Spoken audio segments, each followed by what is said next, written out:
சென்னை புறநகர் சோழிங்கநல்லூர் மற்றும் பெரும்பாக்கம் பகுதிகளில் அடிப்படை வசதிகளை நிறைவேற்றித் தர பொதுமக்கள் கோரிக்கை விடுத்துள்ளனர்.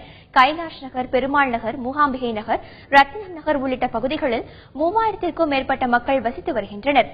சாக்கடை வசதி, கழிப்பறை வசதி, குடிநீர் வசதி போன்ற அடிப்படை வசதிகளை ஏற்படுத்தி தர வேண்டும் என்றும் சிறுவர் பூங்காவை சீரமைக்கவும் அந்த பகுதி மக்கள் கோரிக்கை விடுத்துள்ளனர்.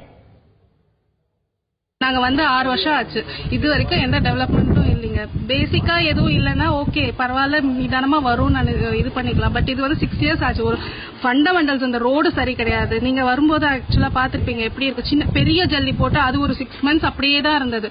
இன்ஸ்பெக்ட் செவரல் ரிமைண்டர்ஸ் நாங்க போயிட்டு பஞ்சாயத்து ஆபீஸ்ல சொல்லிட்டோம். ஒருத்தரும் ஒரு ப்ராப்பர் ஆக்ஷன்ஸ் எடுக்கவே இல்லை. பாத்தீங்கன்னா ஒரு 650-700 ஃபேமிலிஸ் இருக்கு. அவங்க எல்லாத்துக்கும் சேர்த்து ஒரே ஒரு வாட்டர் டேங்க் தான் இருக்கு.